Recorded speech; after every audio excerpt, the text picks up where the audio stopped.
আসসালামু আলাইকুম ভিউয়ার্স। আমরা রবি সিম থেকে রবি সিমে কীভাবে ব্যালেন্স ট্রান্সফার করব সেই প্রসেসটি আপনাদের দেখাবো। এখান থেকে দেখতে পাচ্ছেন আমরা মাই রবি অ্যাপসের আসার পরে এখান থেকে দেখতে পাচ্ছেন লেখা আছে ব্যালেন্স ট্রান্সফার।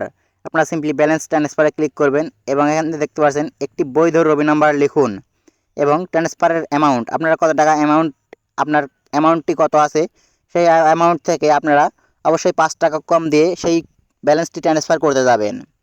তো এখান থেকে দেখতে পাচ্ছেন আমরা আমাদের একটি বৈধ নাম্বার দিয়ে দিলাম এবং আমাদের ব্যালেন্সে আছে 30 টাকা 36 পয়সা। এখান থেকে আমরা 25 টাকা দিয়ে দিচ্ছি এবং দেখতে পাচ্ছেন এখানে আমরা নীতিমালা সম্মত। এখান থেকে দেখতে পাচ্ছেন চালিয়ে যাও লেখা আছে, চালিয়ে যাওয়া ক্লিক করছি এবং আমাদের যে নাম্বার থেকে আমরা ব্যালেন্সটি ট্রান্সফার করছি সেই নাম্বার একটি কোড আসবে, সেই কোডটি আমরা এখানে দিয়ে দিব। এখান থেকে দেখতে পাচ্ছেন ইতিমধ্যে আমাদের কোডটি চলে এসেছে 745320। আমরা কোডটি এখানে দিয়ে দিচ্ছি 745320। 745320 দেওয়ার পর এখান থেকে দেখতে পাচ্ছেন নিশ্চিত করুন লেখা আছে, নিশ্চিত করুনে ক্লিক করলাম। নিশ্চিত করুনে ক্লিক করার পর দেখতে পাচ্ছেন অভিনন্দন, আপনার ব্যালেন্স ট্রান্সফারের রিকোয়েস্টটি প্রক্রিয়াধীন আছে, শীঘ্রই আপনাকে SMS করে জানানো হবে।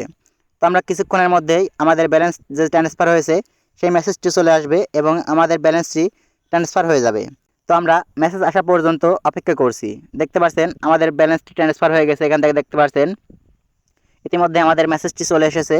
আমরা এখন এই মেসেজটি ওপেন করে নিচ্ছি। দেখতে পাচ্ছেন আমরা মেসেজটি ওপেন করে নিচ্ছি। এখান থেকে আমরা মেসেজটি ওপেন করলাম। এখান থেকে লেখা আছে আপনি এই নাম্বারে 25 টাকা ব্যালেন্স পাঠিয়েছেন। এখান থেকে দেখতে পাচ্ছেন আপনার মূল ব্যালেন্স 2 টাকা 58 পয়সা এবং ফি কাটছে 2 টাকা এবং প্লাস ভ্যাট কাটছে। আমার মোট 2.5 টাকার মতো ভ্যাট সহ কাটছে এবং 2 টাকা আমার মূল ব্যালেন্স আছে এবং আমার ব্যালেন্সটি ট্রান্সফার হয়েছে 25 টাকা। তো ওইভাবে আপনারা আপনার রবি সিম থেকে রবি সিমে ব্যালেন্স ট্রান্সফার করতে পারবেন। তো আজকের মতো ভিডিও এখানে শেষ করছি। ভিডিও ভালো লাগলে অবশ্যই লাইক কমেন্ট শেয়ার সাবস্ক্রাইব করে পাশে থাকবেন।